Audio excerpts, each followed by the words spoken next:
Greetings, YouTube. Welcome back to the channel. You know, change is very difficult in life. I don't care if you're moving up a grade, moving towns, your favorite restaurant in town closed, maybe you got some allergies that are preventing you from doing your normal thing. Change is difficult. And yet, this game prides itself on being a combination of new champions every month, while also old reliables staying true. Of course, Kabam continues to figure out the biggest problem they've had for the last couple years, which is Hercules continuing to cost them what they've probably thought was hundreds of thousands of dollars worth of revives and units, and maybe, just maybe, more than that.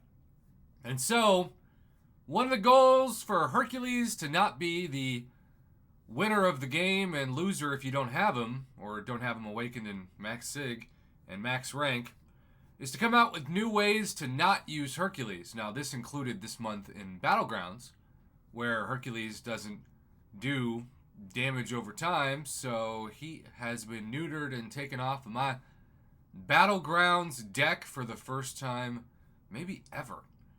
Now, I know some people still use him on defense, but that ain't me. So, in the spirit of things evolving, I'm trying to be optimistic, or, not a negative Nancy with the new Alliance Quest raids setup. And I just have to rely on people that I normally trust in the community to tell me the pros and the cons about what we are in for with raids, because I've been asked a few times by people who look to me, for some reason, for advice in this game, and my thoughts are I haven't seen it yet, I haven't done it yet, I'm not the person to ask. But, you know who is? Somebody who's been a member of the community for years and is a great guy, Mr. Simula67. Because I pulled at Drew's, is it Drew's Amuto? Sorry if I butchered that. He said, here's the feedback I sent to the raid team after yesterday's stream.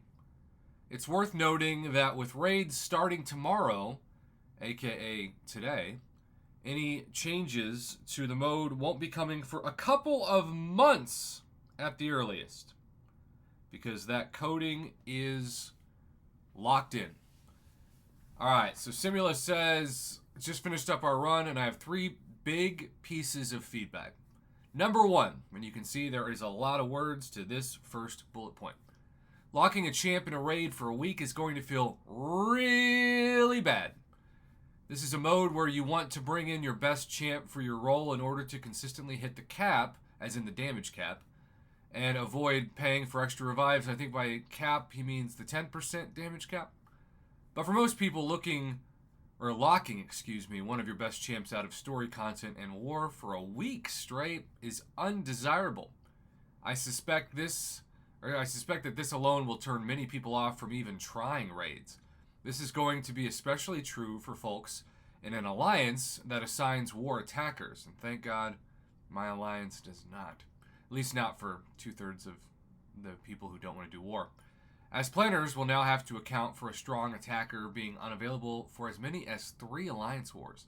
I don't think this is something that the team can afford to wait on addressing, aka they can't afford months to fix it. Number 2, champion swap nodes should be added between each boss. This would encourage experimentation and eliminate the feeling of, oh crap, this champ doesn't feel that great in here after all, and now I'm stuck with them for a week.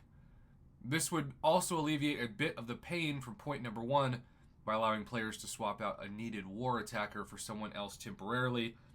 Parentheses says, I still think attackers should be unlocked, though. And then the final point, champs that rely heavily on damage over time don't feel great here. I'll let Bitter expand on this since he was using Kushala, but it seems like there needs to be some sort of balance between the way too broken damage over time damage we played with in Vancouver and what it's like currently. Perhaps a % boost to damage over time potency per roll, charge, or fervor, but nothing approaching the increase in hit damage. You know, maybe it'll be great.